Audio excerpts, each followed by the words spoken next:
Bonjour tout le monde, j'espère que vous allez bien. Bienvenue à un autre épisode de Satya, le podcast d'Idolem Villeray. On est rendu au 7e podcast de la série Académie des chakras. Et aujourd'hui, je suis full contente d'avoir Lucie avec moi. Allô Lucie! Allô! Comment ça va? Ça va bien, toi? Ça va. Je suis excitée parce qu'on clôt ensemble cette série de podcasts sur l'Académie des chakras avec Sahasrara. De son petit nom super facile à dire. J'étais comme, pas dis-le. Sahasrara. J'espère que je le prononce bien. Qui est le chakra coronal ou le chakra du sommet du crâne, qui est un chakra, ma foi, pour moi, très difficile à aborder. Fait que je suis contente que ce soit avec toi qu'on en parle. En quelques mots, si tu as envie de commencer à me dire, c'est quoi Sahasrara pour toi?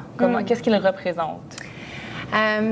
Sahasrara, pour moi, c'est vraiment un peu comme le créateur de l'harmonie dans tous les autres chakras, d'une certaine façon.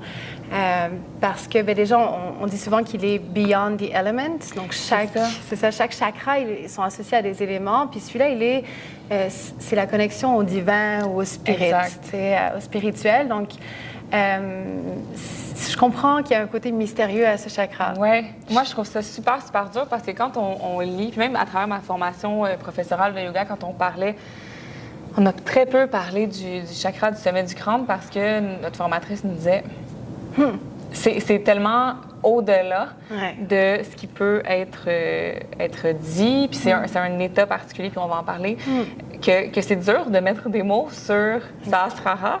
Fait que pour moi, c'est très, très mystérieux, le chakra coronal, mais de ce que j'ai lu aussi, c'était associé vraiment au divin. Puis à Samadhi, qui est l'éveil. Exact. Fait que dans les 8 ashtangas du yoga, il y a toutes ces étapes pour arriver à Samadhi, qui est l'éveil, mais c'est un petit peu aussi de cette manière-là que les chakras comme évoluent, si on veut, ou parce qu'on parle de chakra inférieur, de chakra supérieur, puis là, au sommet, on a Samadhi, qui est l'éveil, qui est l'état du chakra coronal. Mais tu sais, Samadhi, l'éveil. Exact. Comment mettre des mots sur cette chose? C'est vraiment un état au-delà du matériel, en fait. C'est, de ce que je comprends, c'est le détachement de l'illusion. Exact. Mais effectivement, je trouve que c'est effectivement dur surtout dans la société dans laquelle on vit, un peu partout d'ailleurs dans le monde, mais c'est une société qui est très matérielle, justement, qui est très tangible. Puis beaucoup de gens ont de la difficulté à croire à ce qu'ils ne voient pas. T'sais. Puis c'est pour ça qu'on est aussi porté vers la science et tout. C'est le paradigme dans lequel on est présentement, celui de la science, de l'empirisme. Ce qui est vrai, c'est ce qu'on peut calculer, ce qu'on peut voir, etc. Exact. Puis moi, la raison pourquoi j'ai supplier d'avoir ce chakra, c'est que justement, je suis quelqu'un qui, je pense que je suis assez connue aussi à Idolem, étant plus ésotérique que scientifique, disons. Là. Chacun nos niches. Là. J'honore full Christelle pour son côté très scientifique, anatomique, exact. Mais c'est pas mon forté à moi. Puis c'est ça, mon forté à moi, c'est justement plus ça, ce côté énergétique, comme spirituel. Puis j'aime le côté un peu mystérieux de ce chakra parce que justement, j'ai fait l'expérience de toutes sortes de guérisons alternatives dans ma vie, psychologue, etc., etc. Puis ça prenait pour moi longtemps avant de voir des changements dans ma vie. Alors que quand j'ai vu une chamane et que j'ai fait des cérémonies de ci ou de ça, souvent, ça a été là que je voyais des shifts se passer en moi. Et les shifts qui se passaient justement après ce genre de soins un petit peu plus ésotériques, un peu plus spirituels, c'était justement la clarté. Puis la clarté, c'est si votre chakra coronal est bien balancé, alors il y a une certaine clarté et un certain focus qui vient. Donc au final, c'est justement pour ça que j'ai demandé à faire ce chakra-là et je l'étudie très fort en ce moment quand même. mais voilà. Je te trouvais super courageuse justement parce que tu as demandé d'avoir ce chakra-là alors que moi, j'étais comme à qui je vais donner ça? Puis dans le sens où c'est vraiment un défi. C'est vraiment un défi, ce chakra-là. Puis je pense que bravo de relever ce défi-là. Puis tant mieux si pour toi, c'est ce qui t'habite dans ta vie. Si tu fais beaucoup de travail puis tu t'instruis sur des manières un peu plus alternatives de travailler ce chakra-là, je pense que super intéressant parce que tu le vis présentement Yes, dans ta exact. vie. Fait que ça fait beaucoup plus de sens de le partager que, honnêtement, moi qui le donnerais, qui est comme no clue. Ça fait pas partie. C'est loin pour moi encore parce que ça me dépasse. Ouais, mais honnêtement, je lisais et je regardais justement balancé, non balancé. Puis, tu sais, par exemple, quand on dit non balancé dans un chakra, on va souvent parler de soit overreactive ou underreactive. Donc, soit il est trop balancé, et en fait, il ne l'est plus, ou il ne l'est pas assez du tout. Donc, en fait, moi, quand je lisais ça, je réalisais qu'il y a des moments où je suis un petit peu trop et il y a des moments où je suis un petit peu pas assez aussi, comme tout le monde, bien entendu. Mais c'est justement ça, j'ai l'impression que ce côté qui est des fois trop spirituel. Mais c'est ça que j'allais te demander parce que c'est quoi être trop. Avoir un sahasrara, un chakra du sommet du crâne qui est. Overreactive. Ouais, overreactive ou même underreactive. Underreactive, ce serait, dans le fond, de juste pas s'ouvrir à cette. Alors oui, quand il est, comment on dit en français, underreactive? Genre, déficient? Déficient, voilà, c'est bon. Ouais, disons. Intense comme mot, mais oui, c'est bon. C'est vrai. Quand il n'y a pas assez d'énergie qui passe à travers. Exact. En fait, quand il va être, c'est ça, déficient, il va y avoir, déjà, on peut être très fatigué. On va avoir des maux de tête, on va avoir des migraines comme chroniques. On va avoir une sensation d'être exhausted. C'est très fatigué, mais... On est comme non, n'en rajoutez pas plus. Donc, c'est très difficile de sentir une connexion aux autres, de vouloir aller vers l'autre parce que c'est déjà trop. On se sent too much. Il y a aussi un sens de confusion. On se sent très dispersé. Ah, c'est bon ça. Donc après, il y a ça aussi. Il y a un côté de se sentir un peu perdu aussi. Elle est où notre place dans ce monde? J'aime vraiment l'idée de confusion. Je suis là, c'est bon ça, la confusion, c'est pas ça que je veux dire.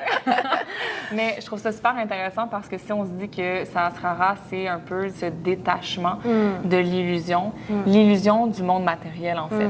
Maya, c'est un terme en sanskrit qui veut dire l'illusion, puis c'est la croyance que la réalité dans laquelle on vit, c'est la réalité. Fait qu'il y a cette idée-là dans l'hindouisme que c'est une illusion, la vie qu'on vit présentement, puis qu'il y a plus que ça, puis c'est Sahasrara, c'est là que ça nous mènerait, d'être capable de se détacher de l'illusion. Puis c'est l'idée que quand on est dans l'illusion, on est dispersé. Parce que la matérialité, ça nous disperse. Puis il y a quelque chose d'unifiant de se détacher de cette illusion-là. Fait que quand tu as dit d'être dispersé, la confusion, j'étais comme, mais oui, ça fait vraiment du sens avec le peu que j'ai compris de Sahasrara. Exact, ouais. Puis tu sais, c'est ça, c'est ce que j'essaie de partager un peu dans tous mes ateliers, mais c'est vrai qu'on est dans une société qui nous pousse encore plus à nous distraire de soi ou même puis en fait, de soi avant tout, mais aussi après d'avoir... J'ai entendu un jour une citation qui disait « Nous avons deux mains, une pour s'aider soi-même et une pour aider les autres. Puis il y a un peu ce côté-là où il y a ce sens de oneness, cette connexion à tous, en fait. Puis en fait, ce qui est génial quand on est prêt à aller un peu vers l'autre, c'est de réaliser à quel point, à des moments différents dans nos vies, à des niveaux différents que ça nous affecte, mais on vit des choses qui se ressemblent en tant qu'être humain. Puis justement, quand il va être under ou déficient, il va y avoir ce côté où on se sent vraiment comme seul dans ce qu'on vit, dans notre drame. Alors qu'en fait, justement, quand il est overreactive, ben là, en fait, le poids de l'humanité est tellement lourd à porter. On veut toujours aider les gens à s'en oublier soi-même. Donc, il y a ce côté qui est un peu trop, justement, spirituel, un peu trop. Et en fait, ça, c'est l'ego. Donc, c'est pour ça qu'il peut aller vers le trop. Ça, c'est super intéressant que tu parles de l'ego parce que il y a une... En tout cas, à un moment donné, je discutais avec quelqu'un, puis on parlait d'un peu ça, ce désir-là qu'on a dans le yoga de dissoudre l'ego. Puis la personne en question m'a dit, et ça a vraiment changé ma vie, là, comme c'est tellement simple, mais vouloir dissoudre l'ego, c'est l'ego qui veut se dissoudre. Exactement. Fait que comment se sortir de ce piège-là? Parce que c'est toujours, tu sais, même entamer un chemin spirituel. Puis se dire, je veux justement éventuellement dissoudre l'ego, je veux prendre soin de moi, je veux prendre soin des autres, c'est quand même un move de l'ego. Exact. Fait que c'est difficile de trouver cet équilibre-là ou ce réel discernement ou cette distance avec l'ego, alors que c'est toujours l'ego qui va aller chercher à faire ce move-là. Tout à fait. L'ego qui veut s'auto-dissoudre parce qu'il y a une valeur au fait de dissoudre l'ego. Exact. Ouais. Ah, c'est drôle que tu parles de ça parce que je viens de faire l'atelier où j'ai parlé un petit peu justement du plexus solaire où on parle beaucoup de l'ego, mais certains chakras, et celui-là, comme je te disais, comme c'est l'harmonie des autres, mais il parle d'un peu des autres choses aussi. On n'a pas vraiment le choix avec Sahasrara de parler de tous les chakras parce que c'est comme une culmination, en fait. Exact. Et puis quand justement il est trop, souvent les autres vont être pas assez. Donc il y a des gens qui vont être très spirituels, mais quand on parle de la terre, quand on parle de revenir à la base, alors là c'est très difficile pour eux et ces gens-là souvent ils vont être confus dans leur spiritualité, tu sais. Puis justement le chakra coronal, j'ai entendu et ça m'a fait rire un jour une femme qui parlait sur les réseaux sociaux, elle est all love and light et tout, et puis elle parlait comment she walked the path, elle a marché le chemin. Mais ça, c'est l'ego, parce que quand on a l'humilité et la conscience de savoir qu'il y a toujours moyen de travailler sur soi, d'évoluer, on ne peut pas avoir marché le chemin. On le marche et on le marchera jusqu'à la fin. Quoi. Donc, au final, il y a ce côté, justement, effectivement, qui est associé. Puis, moi, c'est sûr que je vais apporter, comme d'habitude, un petit côté un peu chamanique à mon atelier, même à celui-là. Puis justement, c'est à travers, pour moi, le chamanisme que j'ai vraiment comme plus compris comment l'ego, justement, c'est pas de le dissoudre, c'est pas de le détruire. Parce que est-ce que c'est possible? Non, en fait, c'est ça. Pas consciemment, j'ai l'impression. Exactement. En fait, c'est d'apprendre à se connaître. D'apprendre à connaître, nous, on va plus vers quel ego, justement.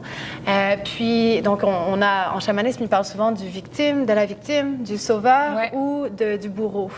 Et qu'on est souvent dans ces dynamiques-là. Pas souvent, tout le temps. Dans nos relations à soi-même, mais dans nos relations aussi aux autres. Et donc, de voir un peu lequel on a plus tendance à aller et d'aller justement voir comment est-ce que, considérant que l'ego sera toujours là, il va nous marcher avec nous à travers toute notre vie, comment est-ce qu'on peut ne pas lui donner autant d'importance, en fait? C'est ça l'idée. Puis pour ne pas lui donner tant d'importance, il faut aller vers un chemin qu'on appelle un chemin de compassion, un chemin d'humilité, un chemin de pardon, un chemin tu sais, ma mentor en chamanisme, elle nous parle des 5 émotions de lumière un peu. Donc là, on a l'amour, le pardon, la compassion, l'humilité et... il m'en manque un. Sagesse et discernement. Donc, il y a ce côté, justement, qui est très... c'est souvent difficile, tu sais. On est fait face dans notre vie un peu toujours à... Est-ce que j'agis comme une victime, comme un sauveur, comme un bourreau, et tous les autres qui s'en découlent de ces grands-là? Ou est-ce que je pourrais me dire, comment j'agirais si j'essayais d'agir avec un peu plus d'humilité, avec une énergie d'un peu plus de pardon, de compréhension, etc., etc. Et là, donc, c'est sûr que quand on est dans le feu du moment, quand on est émotionnel, c'est dur de s'arrêter. Et de prendre une distance. Exact. Et d'où rentre en jeu, pour moi, ce côté de distraction, confusion qui est donné dans notre société. Que ce soit avec les publicités qu'on voit partout, que ce soit avec notre mémoire qui est très dispersée, que tout le monde a ADHD de nos jours, tu sais, donc il y a ce côté, justement... C'est un syndrome moderne, puis je trouve ça intéressant parce que j'ai l'impression que tu amènes une manière accessible d'aller travailler le chakra coronal. Parce que quand on s'imagine samadhi, l'éveil, ce fameux état de bliss, de béatitude qui est très difficilement descriptible. Et hors de portée. Pourquoi c'est hors de portée? Parce qu'on vit dans un monde, comme tu dis, très matériel, qui a beaucoup de distractions, puis on n'a pas vraiment le choix d'habiter ce monde-là. On est jeté dans ce monde-là, il faut l'habiter, il faut avoir un travail pour être capable de vivre, etc. Fait que cette espèce de modèle de vie d'ascète, de moine qui se sépare de la vie matérielle pour atteindre samadhi, l'éveil, c'est pas réaliste pour des gens comme nous. Fait que d'apprendre à trouver un espace dans le monde, puis d'être capable dans cet espace-là de travailler sur son chakra coronal, je pense que c'est beaucoup plus réaliste que de s'imaginer devoir être un moine tibétain pour être capable de travailler pour atteindre l'éveil, tu sais.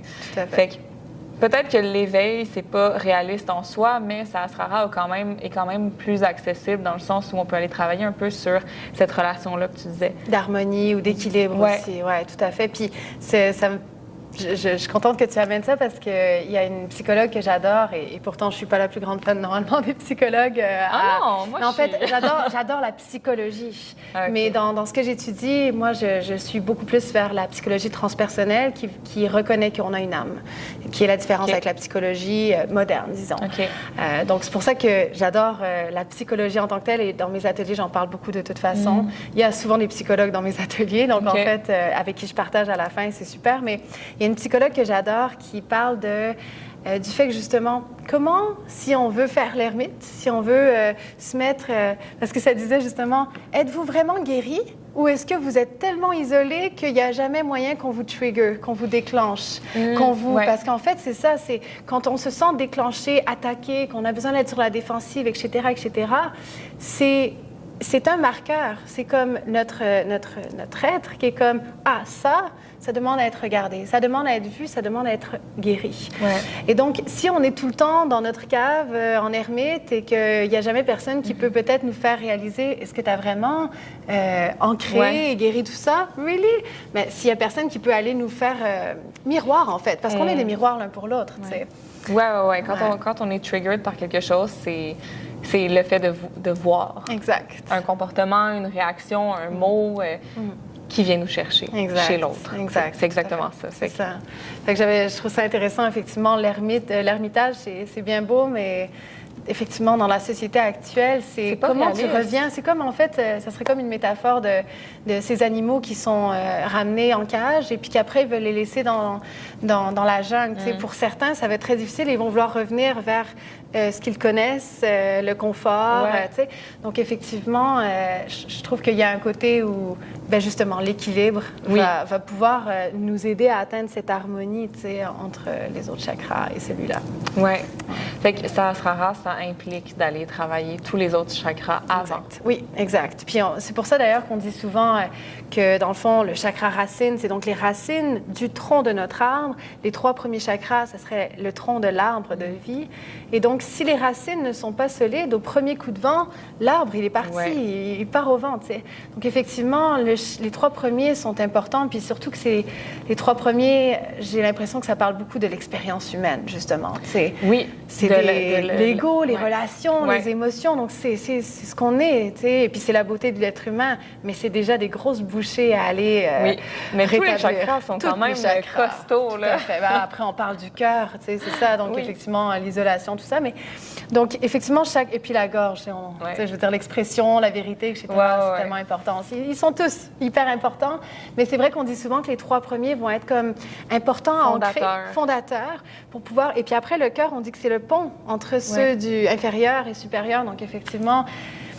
Il n'y en a pas un qui est moins important que l'autre, je pense, mais c'est vrai que celui-là, en fait, ça montrerait beaucoup d'ego que de dire celui-là est super balancé, parce que les autres, clairement, ne le sont pas. Si lui, il est super balancé, puis c'est ça, il y a ce côté un peu addiction à la spiritualité, si celui-là, il est trop débalancé aussi, en over. Oui, parce qu'on le voit, c'est aussi des gens qui... Puis je pense que c'est super là, de se lancer dans un chemin de la spiritualité.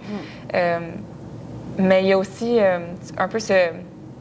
Je ne sais pas si je veux oser parler de ce thème-là. C'est un gros thème, spiritual bypass. Oui, c'est sûr que tu as vu ça passer. C'est sûr que tu as déjà lu là-dessus. L'idée, puis tu me corrigeras si je me trompe, du spiritual bypass, c'est l'idée d'entamer ce chemin de la spiritualité, mais de ne pas prendre le temps de faire toutes les étapes qui sont nécessaires, des étapes qui peuvent prendre toute une vie. Puis je dis des étapes, mais c'est pas des étapes comme clairement définies, mais c'est juste l'idée que la spiritualité ou le chemin spirituel, ça peut prendre du temps puis ça peut être très transformateur, mais tu peux pas juste atteindre l'état. Non. Il y a comme un parcours à faire, alors que le spiritual bypass, c'est comme, je m'embarque là-dedans puis je fais les... Ouais, c'est ça, tout de suite, comme je fais... 2-3 petits trucs, puis je suis une personne spirituelle. En tout cas, c'est dur à décrire. Peut-être que tu peux, comme, si tu as des trucs à rajouter sur ce que j'ai dit, mais C'est ça. J'ai l'impression que dans l'excès, ça sera rare, ça pourrait être des gens qui font un petit peu de spiritual bypass puis qui essaient de faire le chemin sans nécessairement faire la transformation qui vient avec ce chemin-là. Oui, oui, c'est exactement ça c'est sûr. Mais en fait, je parlerais plus, au lieu de transformation, parce que là, ça sera encore lui, je parlerais d'intégration, en fait. D'intégration. Donc, on va souvent voir des gens qui vont aller chercher tout ailleurs. Ils ont toujours besoin d'avoir de l'aide. Donc, des fois, ça va être de psychologues, de chamans, est-ce que je dois dire ayahuasca?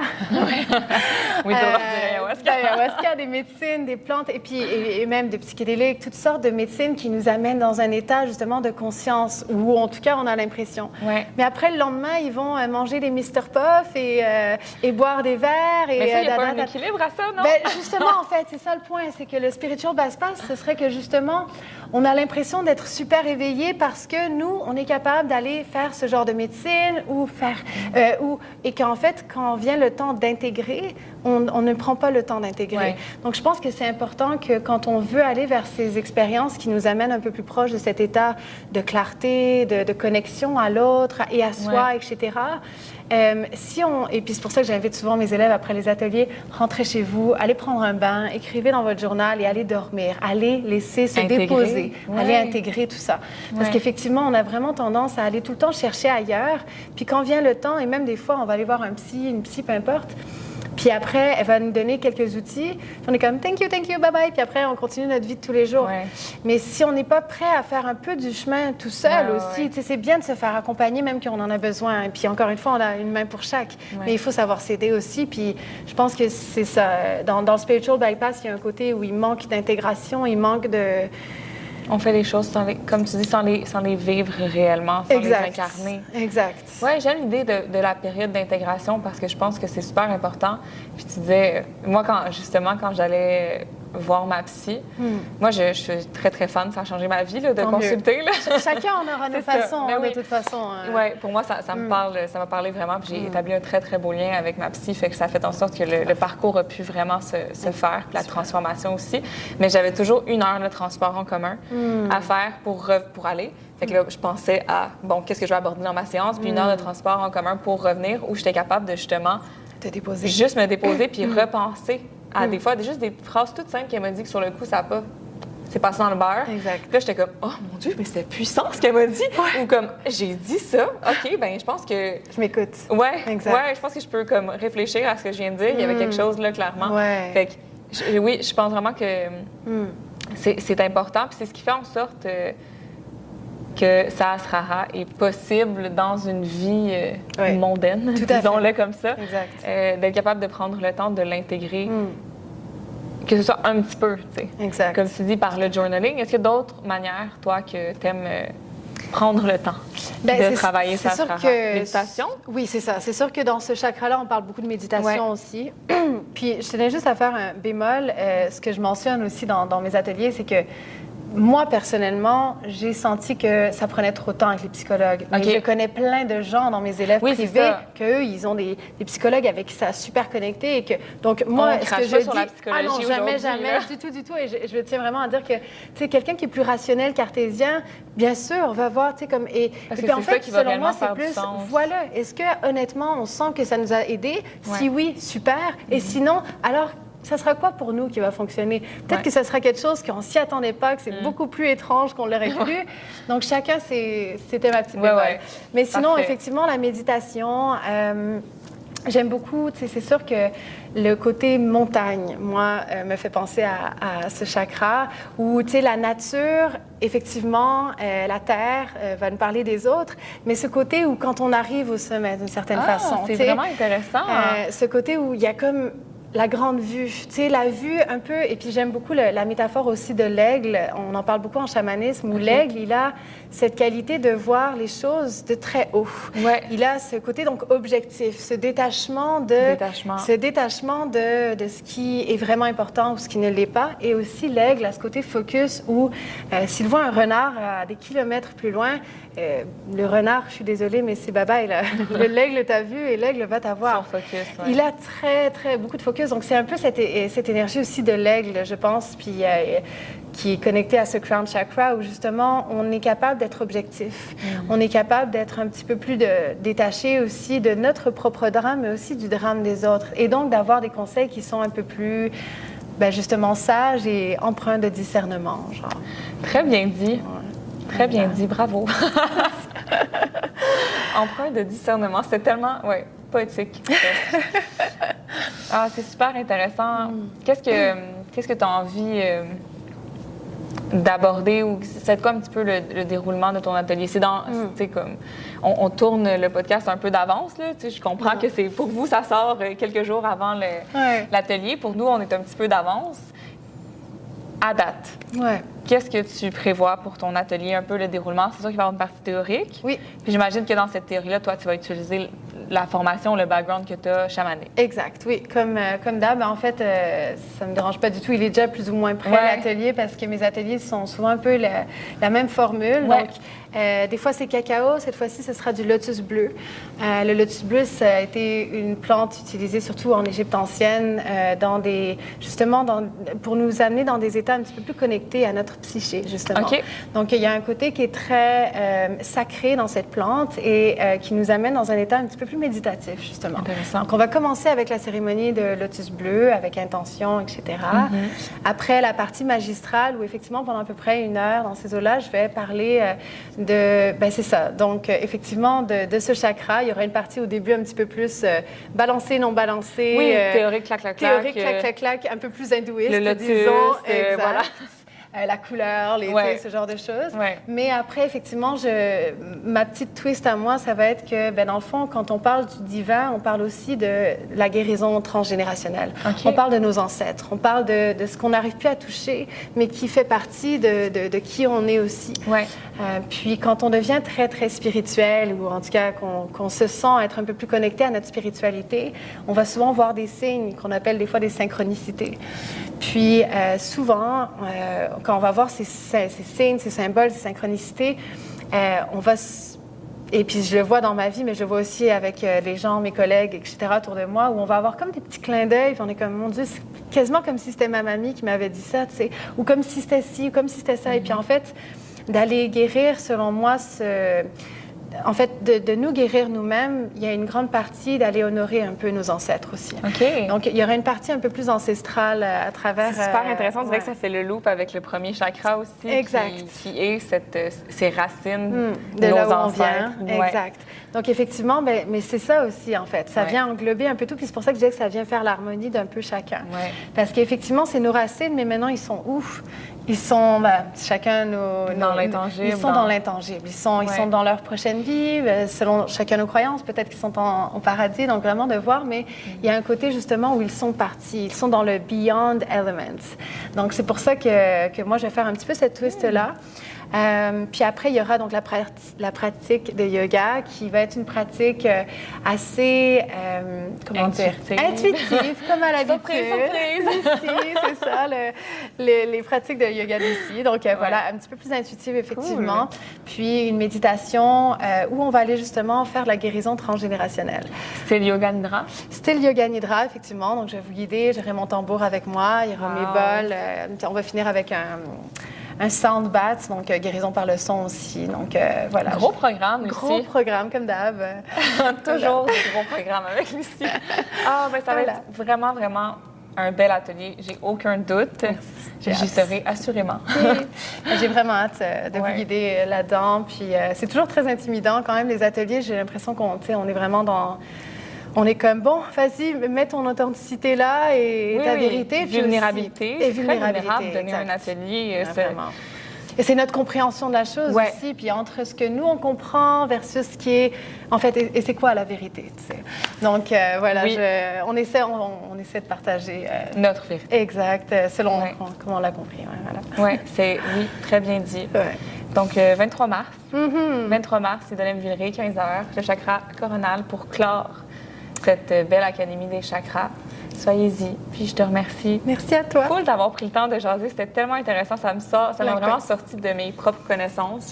Puis je pense que pour beaucoup d'autres gens aussi. Oui, ça pique la curiosité un peu. Oui, exact. Super. Attends, excellent. Merci à toi de m'offrir cette chance. Bye tout le monde. À la prochaine. À la prochaine.